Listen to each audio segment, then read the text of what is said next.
क्या है, सारा दिन बस मेरा ये कमरा ठीक करने में ही लग जाता है। कभी इनका गीला तौलिया फैलाओ तो कभी ये जूते ठीक जगह पर रखो। पता नहीं ये लोग शादी करते ही क्यों है। मैं तो बहू, वो भूख लगी थी तो। हाँ तो मीना से बोल दीजिए ना, आप देख नहीं रही है मेरे पास सफाई का कितना काम है। माँ जी 3 बहुएं हैं आपकी, यानी मुझे छोड़कर 2 और है ना। अब बेटा यहाँ रखकर चले गए। रीना बड़बड़ा रही थी, सास चली जाती है। भाग्यवान, तू ही बना कर दे दे रोटी, इज्जत से खाकर सो जाऊं। सुबह जल्दी उठा था तो नींद बहुत आ रही है। सास किचन में जाती है, 2 रोटी बनाती है और पति को खाना दे रही थी कि बड़ा बेटा आ जाता है। माँ बना रही है तो मेरे लिए लच्छा पराठा बना देना, बहुत मन कर रहा है। हाँ हाँ मेरे मोहन प्यारे, कभी बनाती हो। माँ ये भूल जाती है कि उसी की बीवी रीना ने अभी अभी सास को 2 रोटी के लिए भी मना कर दिया था। अगले रोज, मछली बहू, अरे ओ मीना जरा मेरे लिए भी जूस निकाल दे। निकाल रही है तो। सास मीना के कमरे की तरफ बढ़ती है, आवाज लगाती है। मीना बेटा जरा सुनना तो, मेरे कमरे में जाले बहुत लग गए हैं, खाने में धूल गिर रही है, मिट्टी गिर रही है, जरा साफ कर देना बेटा। माँ जी अभी तो कुछ बोलो ही मत, मेरा रिचार्ज नहीं हुआ अभी तक, मैं उसी के पीछे परेशान हूँ। देखो नेट भी नहीं चल रहा। अब रवीना से बुलवा लो ना, वो फ्री होगी। अरे बेटा जाले है, कल तक रहेंगे तो खाना खराब हो जाएगा। माँ जी प्लीज अभी नहीं, पहले मेरा रिचार्ज हो जाए फिर देखती हूँ। सास मुंह बनाकर वहां से हट जाती है, रवीना के कमरे की तरफ जाती है। रवीना बेटा जरा मेरे कमरे के जाले साफ कर देना, बहुत परेशान कर रखा है इन्होंने। माँ जी देख तो लो, मेरा ही कमरा कितना गंदा पड़ा है, सुबह से यही साफ कर रही हूँ। आप ऐसे करो, मोहन भैया को बोल दो, वो कर देंगे। अरे बेटा मोहन तो दफ्तर से थका आता है, उसे क्यों तंग करूं। तो फिर रीना दीदी को बोल दो, वो तो सारा दिन सफाई करती रहती ना, उनकी आदत है। अरे रीना तो पहले ही चिल्ला रही थी सुबह से। तो मैं क्या करूं माँ जी, मेरा कमरा देखो ना प्लीज, अभी थोड़ा टाइम दो, मैं अपना निपटा लूं फिर आऊंगी। सास वहीं खड़ी रह जाती है, कुछ बोलना चाहती है पर चुप रह जाती है। मन ही मन सोचती है 3 बहुएं हैं घर में, पर काम कहने पर सब गायब। न मीना को फुर्सत न रवीना को, रीना तो पहले ही सुना चुकी है।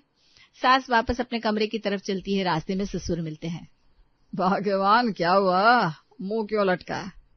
कुछ नहीं, बस अपने कमरे के जाले साफ करवाने थे पर किसी को टाइम ही नहीं। अरे तो नौकर को बुला लो। नौकर छुट्टी पर है आज, सोचा बहुओं से बुलवा लूं, लेकिन सबकी अपनी अपनी मुसीबत है। किसी का रिचार्ज नहीं हुआ, किसी का कमरा गंदा है। तुम भी ना इतनी छोटी बात के लिए परेशान हो रही हो। छोटी बात नहीं है जी, खाने में धूल गिरती है तो तबीयत खराब हो जाती है, पर कोई सुने तब ना।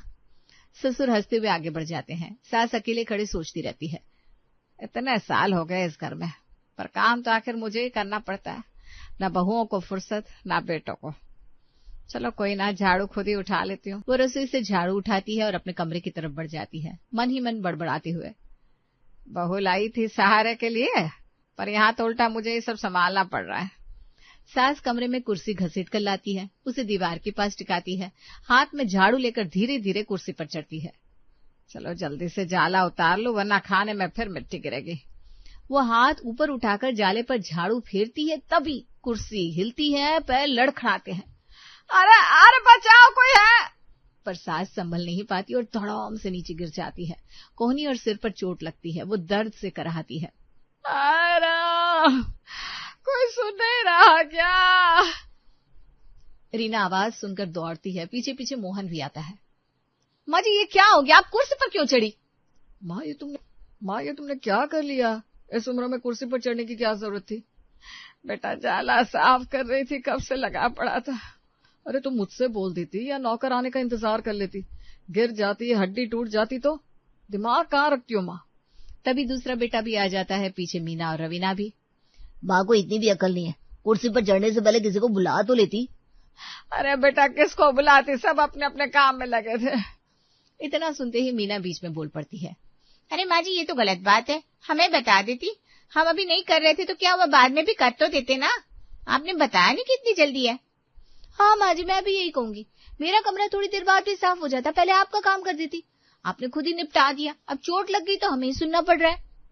सास ये सुनकर चुप रह जाती है, अंदर ही अंदर गुस्सा और दुख दोनों उमड़ आते हैं। मन में सोचती है, अभी थोड़ी देर पहले तो मना कर रही थी, रिचार्ज का बहाना बना रही थी, कमरे का बहाना बना रही थी, अब चोट लगी है तो जबान चला रही है। माँ आगे से ऐसा मत करना, कुछ भी काम हो हमें बुला लेना या बहुओं को साफ साफ बोल देना, जरूरी काम है। बेटा बोला तो था मैंने। तो फिर हुआ क्यों नहीं? सास कुछ बोलना चाहती है, फिर रुक जाती है, बहुओं की तरफ देखती है, पर बहुएं नजरें चुरा लेती है। सास सोचती है, बोलूंगी तो घर में लड़ाई हो जाएगी, ना बोलूं तो यही समझा जाएगा कि गलती मेरी ही थी। आखिर में सास चुप्पी साध लेती है, बस इतना कहती है, कोई बात नहीं बेटा, मुझसे गलती हो गई, आगे से ध्यान रखूंगी। कहते हुए सास की आंखों में हल्की सी नमी आ जाती है, पर वो जल्दी से पोंछ लेती है। मोहन उसे सहारा देकर बिस्तर तक ले जाता है। बहुएं वहीं खड़ी एक दूसरे को देखती रहती है, जैसे कुछ हुआ ही ना हो। सुबह हो चुकी होती है। सास बिस्तर पर लेटी दर्द से करा रही होती है। कोहनी पर पट्टी बंधी है, कमर में भी दर्द है। उसे पता है नाश्ते के बाद ही दवाई खानी है, पर पेट खाली है। मोहन, ओ मोहन बेटा, जरा इधर आना। मोहन दूसरे कमरे से ही जवाब देता है, अंदर आने की जहमत भी नहीं उठाता। क्या हुआ माँ, बोलो वहीं से। बेटा नाश्ता करवा दे, कोई दवाई भी खानी है, खाली पेट कैसे खाऊं। अरे हाँ माँ रुको, मैं रवीना को बोल देता हूँ, वो देगी तुम्हें नाश्ता। मोहन आवाज लगाता है, रवीना, ओ रवीना, जरा माँ को नाश्ता दे दो, दवाई खानी है उनको। अंदर से कोई जवाब नहीं आता। रवीना अपने कमरे में मोबाइल के सामने खड़ी रील बना रही होती है, गाना बज रहा होता है। वो पोज बदल बदल कर स्टेप कर रही होती है। बाहर की आवाज उस तक पहुंचती नहीं। रवीना, सुन नहीं रही हो क्या? फिर भी कोई जवाब नहीं आता। मोहन 2-3 बार और आवाज लगाता है, पर घड़ी देखकर परेशान हो जाता है। ऑफिस के लिए लेट हो रहा था। यार अब तो मुझे लेट हो रहा है, जाने तो कोई ना कोई दे ही देगा। मोहन जूते पहनता है, बैग उठाता है और जल्दी जल्दी घर से निकल जाता है। उसे याद ही नहीं रहता कि माँ को नाश्ता चाहिए था। दरवाजा बंद होने की आवाज सास तक पहुंचती है। वो समझ जाती है कि मोहन जा चुका है। सास वहीं बिस्तर पर पड़ी रहती है, इंतजार करती रहती है। थोड़ी देर बाद फिर आवाज लगाती है, कोई है क्या? रीना बेटा, मीना बेटा। घर में सन्नाटा पसरा रहता है। रीना अपने कमरे में कपड़े तय कर रही होती है, मीना किचन में बर्तन समेट रही होती है, पर सास की आवाज किसी तक साफ नहीं पहुंचती, या शायद पहुंचती है पर कोई ध्यान नहीं देता। सास हाथ से दीवार का सहारा लेकर उठने की कोशिश करती है, पर कमर के दर्द से करा उठती है। उठा भी नहीं जा रहा, अब क्या करूं, दवाई भी नहीं खाई, पेट भी खा लिए। वो वापस तकिए पर सिर टिका देती है, छत की तरफ देखती रहती है। आंखों में एक अजीब सी उदासी तैर जाती है। इतने बड़े घर में इतने लोग रहते हैं, पर एक गिलास पानी देने वाला भी कोई नहीं। रील बनाने से फुर्सत मिले तब तो कोई सुने। सास की नजर घड़ी पर जाती है। 10 बज चुके होते हैं। भूख से पेट में मरोड़ उठने लगती है। दवाई का डिब्बा साइड टेबल पर वैसे ही रखा रहता है, बिना खुले। तभी कमरे के दरवाजे पर आहट होती है। ससुर हाथ में एक प्लेट लिए अंदर आते हैं। प्लेट में 2 रोटियां हैं, कच्ची पक्की सी, आकार भी टेढ़ा मेढ़ा। भाग्यवान, उठ जरा, देख मैं लाया हूँ तेरे लिए। अरे आप क्यों, आपसे रोटी कैसे बनी? अरे बन गई, बस जलकर आधी हो गई, पर बनी तो सही। चलो मुंह खोल। अरे नहीं जी, मैं खुद खा लूंगी। अरे चुप कर, हाथ नहीं उठ रहा तुझसे, मैं देख रहा हूँ, चल खा ले। ससुर बड़े जतन से एक एक निवाला तोड़कर सास के मुंह तक ले जाते हैं। सास की आंखें भर आती है। गले से निवाला उतरता है तो साथ में आंसू भी बहते हैं। इतने साल हो गए जी, आज पहली बार आपने अपने हाथ से खिलाया। अरे पगली, पहली बार नहीं और आखिरी बार भी नहीं होगा। चल अब दवाई खा ले। ससुर दवाई का डिब्बा उठाते हैं, गोली निकालकर पानी के साथ देते हैं। सास दवाई खाती है, ससुर उसका सिर सहलाते हैं। ससुर आंखें बंद करके ऊपर की ओर देखते हैं और हाथ जोड़ लेते हैं। हे भगवान, एक बात मानोगे मेरी, मुझसे पहले इसे उठा लेना, क्योंकि मैं चला गया तो इसका ख्याल कौन रखेगा। इस घर में सब है पर कोई नहीं इसके लिए। मैं ना रहा तो ये अकेली पड़ जाएगी। सास ये सुनकर फूट फूट कर रो पड़ती है। ससुर का हाथ कसकर पकड़ लेती है। ऐसा मत बोलो जी, मुझे कुछ नहीं होगा, आप हो ना मेरे साथ। ससुर सास का सिर अपने सीने से लगा लेते हैं। कमरे में सन्नाटा है और दोनों की सिसकियां ही गूंजती रहती है। सास सारी रात करवटें बदलती रहती है। ससुर का चेहरा बार बार आंखों के सामने आता है। सोचती है, आज तक मैं ही तो घर चला रही थी, बेटों को पाला, बहुओं को संभाला, घर की एक एक जरूरत मेरे हाथ से पूरी होती थी। आज अगर बहुएं नहीं पूछ रही तो मैं इतनी बेबस क्यों बन गई? अगर मैं ही कमजोर पड़ गई तो इनका क्या होगा? सास मन ही मन ठान लेती है, अब किसी पर डिपेंड नहीं रहूंगी, न बहुओं से उम्मीद रखूंगी, न इनको एहसास होने दूंगी कि हमें कोई तकलीफ है। अगली सुबह सास खुद उठकर तैयार होती है, ससुर के पास जाती है। सुनिए जी, एक काम है। बोलो भाग्यवान। गांव चलते हैं ना कुछ दिन के लिए। अचानक गांव क्यों? बस मन कर रहा है, बहुत दिन हो गए खेत देखे भी नहीं। चलिए ना, हवा पानी बदल जाएगा, आपकी तबीयत भी ठीक रहेगी। ठीक है, जैसा तू कहे, तेरी मर्जी मेरी मर्जी। रात को खाने के बाद मोहन और उसका छोटा भाई बैठकर बातें कर रहे थे।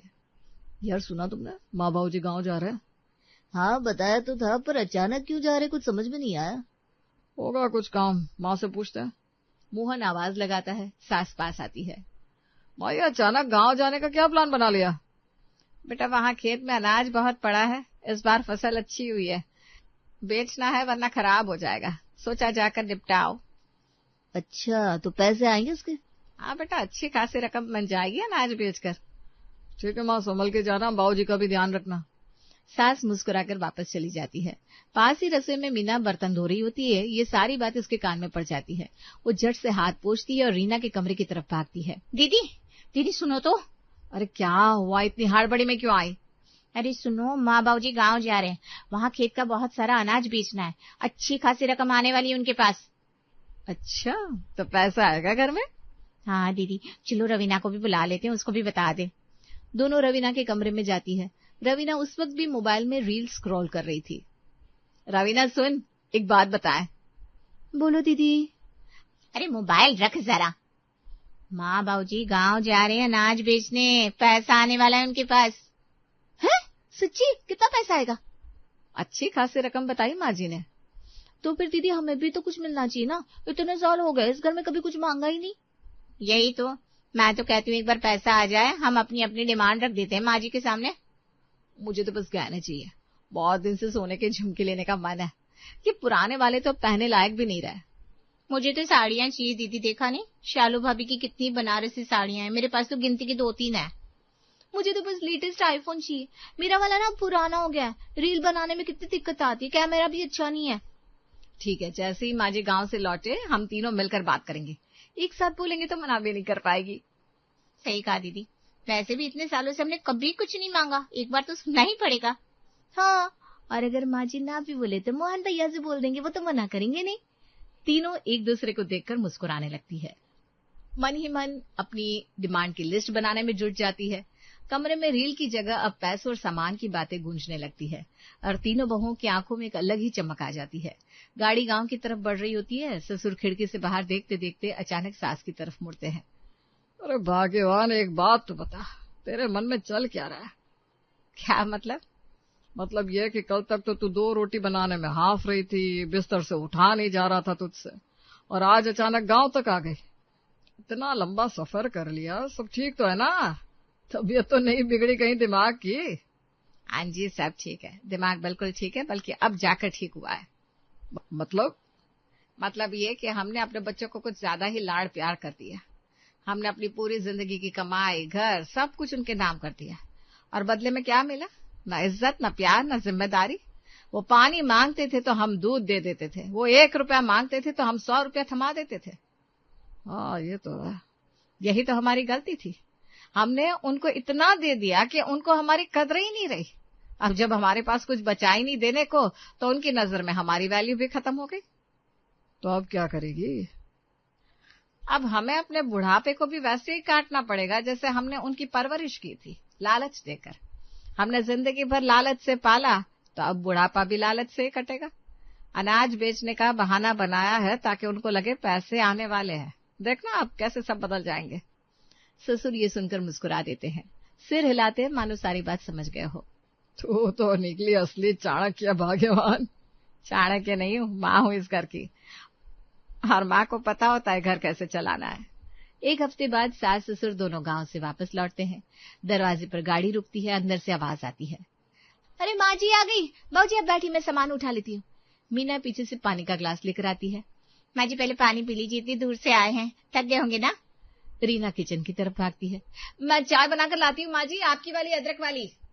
सास अंदर सोफे पर जाकर बैठती है, अंदर ही अंदर मुस्कुरा रही होती है, पर चेहरे पर वो जाहिर नहीं होने देती। अरे इतनी क्या जल्दी है बेटा, आराम से। माँ जी वो है, आपका घुटने का दर्द कैसा है? अब डॉक्टर को दिखाना है क्या? मैं अपॉइंटमेंट ले लूं कल की? रीना चाय लेकर आती है, साथ में बिस्किट भी। माँ जी ये लीजिए चाय। अरे बाबूजी के लिए भी। बाबूजी आपकी दवाई का टाइम तो नहीं हो गया ना? ससुर सास की तरफ देखते हैं, आंखों ही आंखों में मुस्कुरा देते हैं। सास भी हल्के से मुस्कुराकर चाय का कप उठा लेती है। बस अनाज बिकने की खबर भर से इतना बदलाव। सोचो जब पैसा हाथ में आएगा तो क्या हाल होगा। बहुएं तीनों इधर उधर घूम घूम कर सास ससुर की सेवा में लग जाती है, पर उनकी नजर बार बार एक दूसरे से मिलती है, जैसे मन ही मन अपनी डिमांड की लिस्ट को याद कर रही हो। अगली सुबह सास बालकनी में बैठी नोटों की गड्डी गिन रही होती है। जानबूझकर जोर जोर से गिनते हुए बोलती है, 10, 20, 30, 1 लाख पूरा। अरे ये तो अलग रख दो, ये प्रॉपर्टी वाले पैसे हैं। रवीना चाय लेकर आती है, नोट देकर आंखें फैल जाती है। माँ जी इतने सारे पैसे, अनाज से इतना हो गया? अरे बेटा ये तो कुछ भी नहीं, गांव वाली जमीन का भी एक पार्टी से बात चल रही है, वो डील हो गई तो समझ ले करोड़ों की बात है। अच्छा माँ जी, वैसे मुझे ना नया आईफोन। हाँ बेटा बाद में बात करते हैं, अभी जरा फोन आ रहा है मेरा। सास मोबाइल उठाती है, जोर से बोलती ताकि सब सुने। हेलो, हाँ भाई साहब, हाँ वो प्लॉट वाली डील पक्की कर दो, पैसा कोई दिक्कत नहीं है। अच्छा ठीक है, कल मिलते हैं। रीना और मीना भी दरवाजे के पास खड़ी ये सब सुन रही होती है। दोनों एक दूसरे को देखकर मुस्कुराती है। माँ जी चाय ठंडी हो रही है आपकी। माँ जी वो मैंने सोचा था कुछ बनारसी साड़ियाँ। हाँ बेटा सब आएगा, धीरज रखो, अभी तो शुरुआत है। तीनों बहुएं खुश होकर आपस में फुसफुसाती हुई निकल जाती है। सास मुस्कुराते हुए ससुर की तरफ देखती है, जो पास ही बैठे अखबार पढ़ रहे थे। भाग्यवान, ये सब नाटक कब तक चलेगा? जब तक जरूरत है। देखा कैसे उंगलियों पर नचा रही हूँ तीनों को। ये सही है क्या? सही गलत का आप सवाल ही नहीं। सीधी उंगली से घी नहीं निकला तो उंगली टेढ़ी करनी पड़ती है, और आजकल के जमाने में तो यही चलता है। मतलब ये कि अब हम बुजुर्गों को इमोशनल होने की जरूरत नहीं है। अगर बच्चे हमारी इज्जत नहीं करते, हमारी बात नहीं सुनते, तो हमें भी वैसा ही व्यवहार करना सीखना पड़ेगा जैसा वो हमारे साथ करते हैं। रोना धोना, दुखी होना, टूट जाना, इससे कुछ नहीं मिलता। तो क्या मिलता है? खुद को स्ट्रांग दिखाने से मिलता है, खुद को खुश, सेटल और कॉन्फिडेंट दिखाने से मिलता है। जब बच्चे देखेंगे माँ बाप कमजोर नहीं है, बेबस नहीं है, बल्कि अपने पैरों पर मजबूती से खड़े हैं, तो इज्जत खुद ब खुद आ जाती है। ससुर मुस्कुराते हुए सिर हिलाते हैं, सास का हाथ अपने हाथ में ले लेते हैं। तुम तो सच में बहुत समझदार निकली भाग्यवान। समझदार नहीं, बस अब वक्त के साथ चलना सीख गई हूँ। हमेशा दुखी रहने से, हारने से या बच्चों से नाराज रहने से कुछ हासिल नहीं होता। बेहतर है खुद को खुश दिखाओ, अपनी जिंदगी अपनी शर्तों पर जियो, बाकी सब खुद ब खुद ठीक हो जाता है। दोनों एक दूसरे को देखकर मुस्कुरा देते हैं। भैया ये मम्मी का फोन आ रहा है, जरा बात कर लो ना। लाओ, मम्मी ने मेरे नंबर पर फोन क्यों नहीं किया? अरे अब मेरे नंबर पर कर दिया, आप बात कर लो ना। विकास ने फोन लिया और अपनी माँ से बात करने लगा। दूर पहाड़ों पर बने घर में बैठी सुनीता की आंखें अपने बड़े बेटे की आवाज सुनकर चमक उठी। मम्मी आपको नंबर दिया तो मेरे नंबर पर लगाया करो ना फोन। आप छोटे को ही ज्यादा प्यार करती हो, मुझे नहीं। भैया मुझे सुनाई दे रहा है आप मेरी बुराई कर रहे हैं। अरे तुम दोनों के लड़ने की आदत नहीं गई अभी तक, कैसे चलेगा काम? मम्मी आपके आशीर्वाद से सब अच्छा है। तबीयत तो ठीक है ना आपकी? हाँ, तुम लोग कब आ रहे हो बच्चों? कितने दिन हो गए? मम्मी अभी थोड़ा ज्यादा काम है, जब आएंगे तो आपको बता देंगे। अब फोन रखता हूँ, कभी कभी अपनी बहुओं से भी बात कर लिया कीजिए। हाँ अभी लगा लूंगी। सुनीता ने फोन रखा और दीवार पर लगी अपने पति की तस्वीर देखकर बोली, देखिए आज हमारे दिए हुए संस्कार ही है जो बेटे आपस में इतने प्रेम से रह रहे हैं और अपनी माँ से बात भी करते हैं। आप तो ऐसे ही टेंशन लेते थे कि आपके बाद मेरा कौन ख्याल रखेगा। सुनीता के पति उसके नाम पर ढेर सारी जमीन और घर छोड़कर गए थे, और उसे हमेशा यही लगता था कि आखिर इतनी संपत्ति उसकी किस काम की। आज के लिए इतनी बातें बहुत है। अरे किससे कितनी बातें बहुत है? किसी से नहीं। तुम कहाँ से आ रही हो? मैं तो बस अपने मायके गई थी, जरा सा कलेश फैला हुआ था वहाँ। अरे क्या हुआ? वही, अब जब लड़के हैं तो उनके बीच संपत्ति का बंटवारा भी तो होगा ना। तो तुम क्या करने गई थी? मैं कुछ नहीं, मैं भी तो बेटी हूँ ना वहाँ की, मैं अपना हिस्सा मांगने गई थी। अच्छा भाई, ना तो मेरे बेटे कुछ कहते हैं ना मेरी बेटी, सब प्यार से रह रहा है। प्यार तो एक न एक दिन खत्म हो ही जाता है सुनीता। अरे अपने अपने संस्कारों की बात है विमला। समझ गई। वैसे बड़े दिन से नहीं आए तुम्हारे बेटे बहू?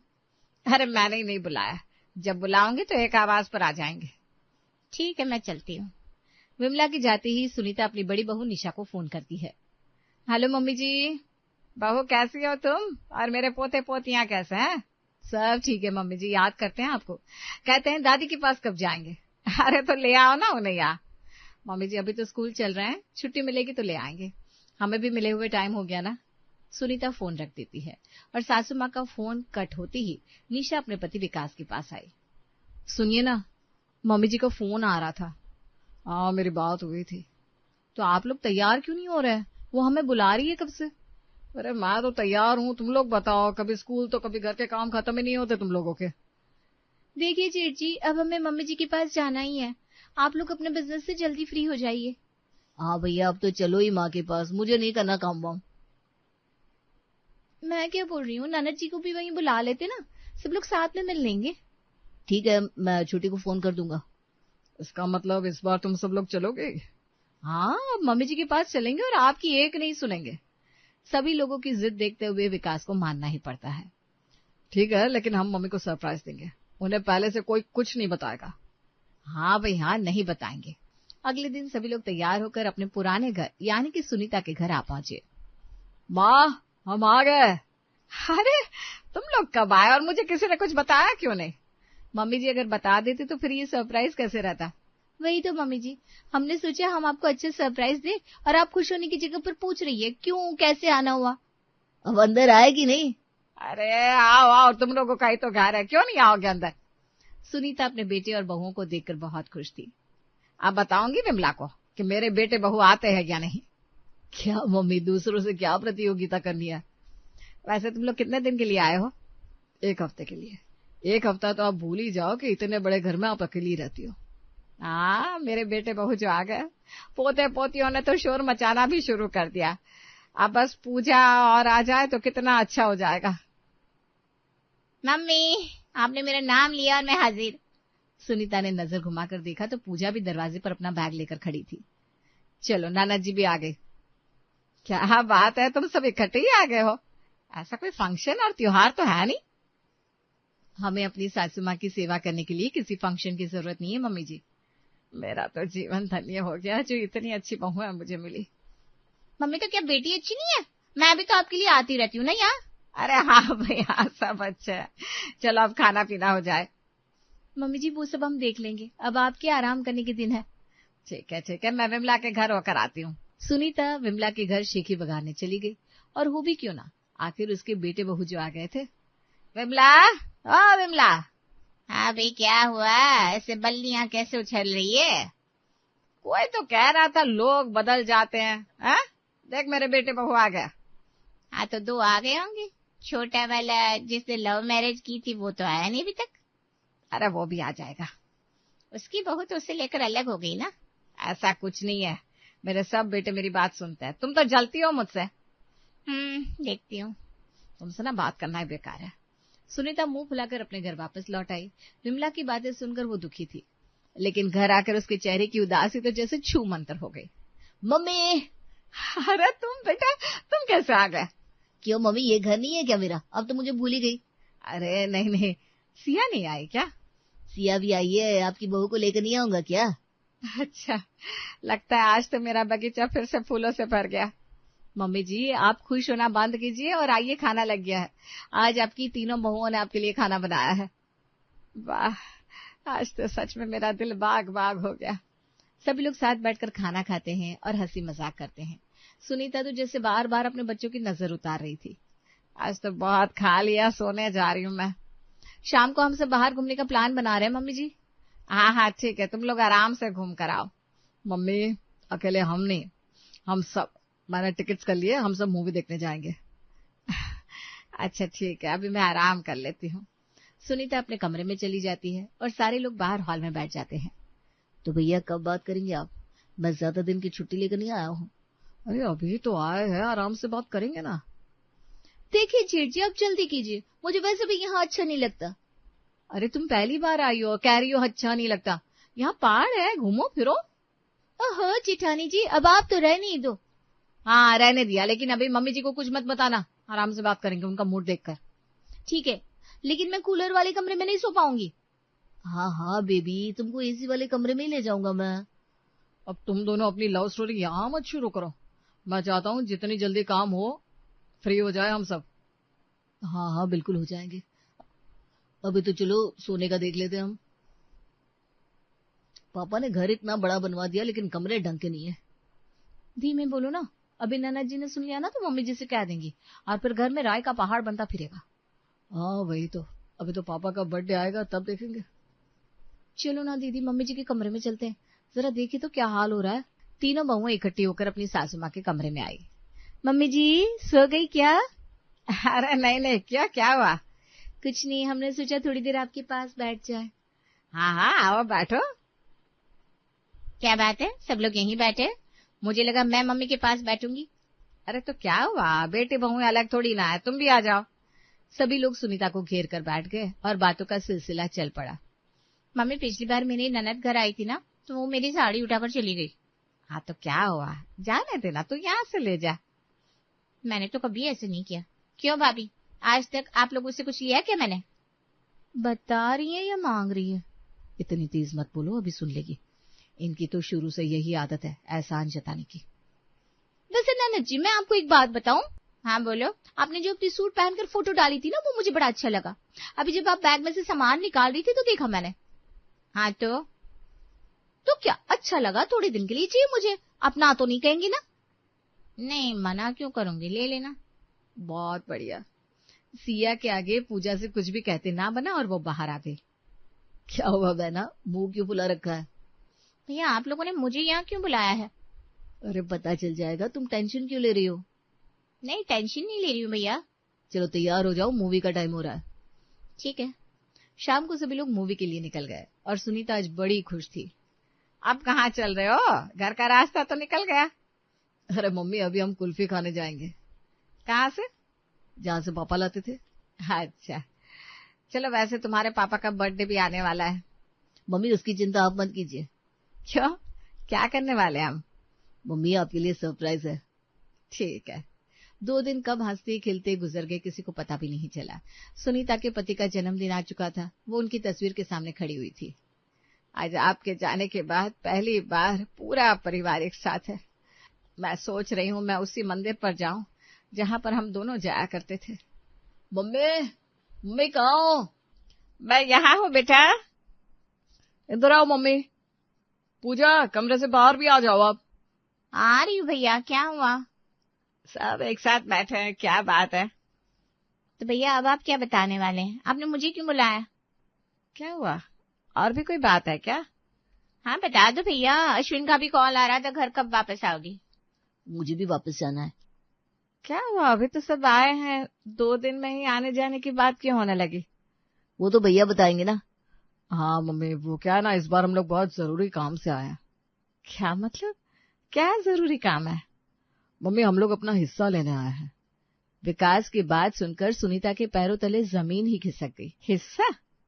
अचानक से हिस्से की बात कैसे होने लगी? देखो मम्मी, एक ना एक दिन तो ये होना ही है, तो अभी सब आए हैं, मौका भी है, अवसर है, तो प्रॉब्लम क्या है? हाँ लेकिन अभी तो 1 ही साल हुआ है तुम्हारे पापा को गए हुए।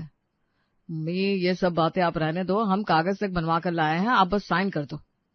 मैं कोई साइन नहीं करूंगी। अरे मम्मी देखो, मुझे पता है आपको थोड़ा अजीब लग रहा होगा, आप एक काम करो, 1-2 दिन आराम से सोच लो।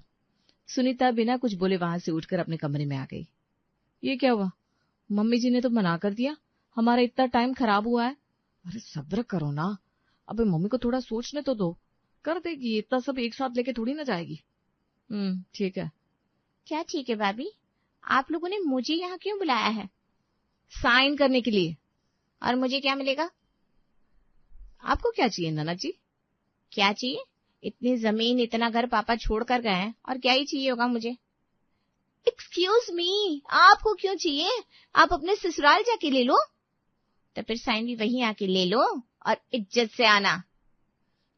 यार आकाश, इससे नहीं होगा, घर चलो वापस। यार बेबी अपना हिस्सा लेकर जाएंगे ना, अब टेंशन ना लो।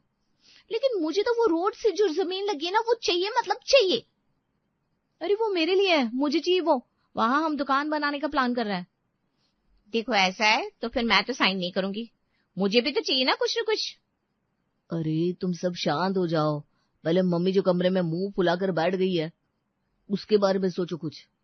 शाम को बात करते हैं मम्मी से, आज वैसे भी पापा का बर्थडे है तो कुछ दुखी होंगी।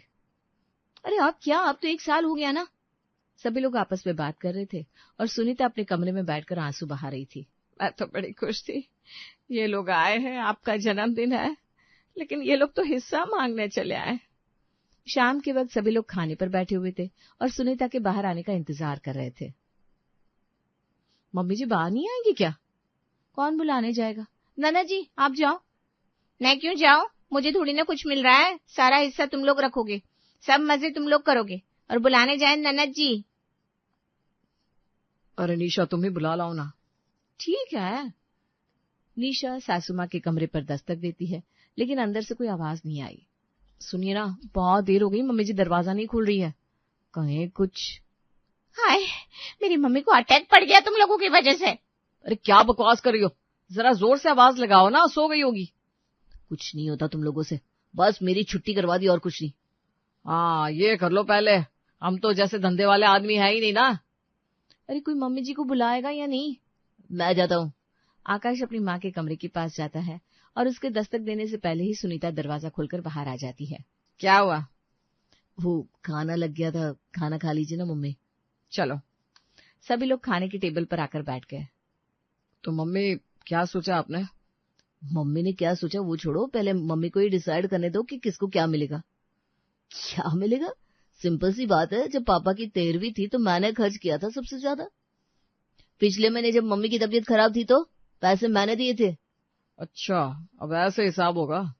तो मम्मी बताओ फिर, आपने जब पापा की गाड़ी सुधरवाई थी तो पैसे किससे दिए थे? सुनीता सबकी बातें अपने आंसुओं को पीती हुई सुन रही थी। मम्मी जी कुछ बोलिए ना। कर लो तुम लोग डिसाइड, जो अच्छा लगे, जिसको जो चाहिए कर लो एक तरफ। इतना कहकर सुनीता उठकर चली गई और उन लोगों में फिर से एक बार लड़ाई शुरू हो गई। देखो मैं बड़ा हूँ और मैं ज्यादा हिस्सा लूंगा। मैं छोटा हूँ, मम्मी पापा का प्यार भी मुझे ज्यादा चाहिए। अच्छा, और हमेशा की तरफ बीच वाला क्या करे? करने तो इन्हें बातें, मैं तो मम्मी को मना लूंगी। पूजा चुपचाप अपनी मम्मी के कमरे में आ गई और उनसे बातें करने लगी। मम्मी देखो ना, भैया भाभी कैसे हो रहे हैं, अभी तो पापा को टाइम ही कितना हुआ है और ये लोग आ गए हिस्सा करने। मुझे भी साइन करने बुलाया था, बताओ। तो अभी तक गई क्यों नहीं तुम? अरे मम्मी आपके लिए रुकी ना मैं, आप साइन करो तो मैं करूं। मैं तो नहीं करूंगी। मैंने तो कह दिया, मुझे कुछ नहीं दोगे तो मैं भी नहीं करने वाली। ठीक है, अच्छी बात है, अपना ससुराल लौट जा। मम्मी आप मुझे ऐसे कैसे जाने को बोल सकती हो, मुझे वापस क्यों भेज रही हो? तो और क्या चाहिए? कुछ नहीं, जा रही हूँ मैं। पूजा वहां से उठकर बाहर आ गई और अपने भाइयों को देखने लगी। क्या हुआ, मम्मी को मनाने गई थी ना? नहीं, मैं कुछ करने नहीं गई थी। समझ में आ गया, बचपन में तुम ऐसे ही करती थी। अरे भैया ऐसा कुछ भी नहीं है, लेकिन जब तक मुझे कुछ नहीं मिलेगा मैं साइन नहीं करूंगी, ना यहाँ से कहीं जाऊंगी। ठीक है मत जा, हम भी यही है, मम्मी जब तक हिस्सा नहीं कर देती हम नहीं जाएंगे। रोज रोज आने का खर्चा थोड़ी ना करेंगे।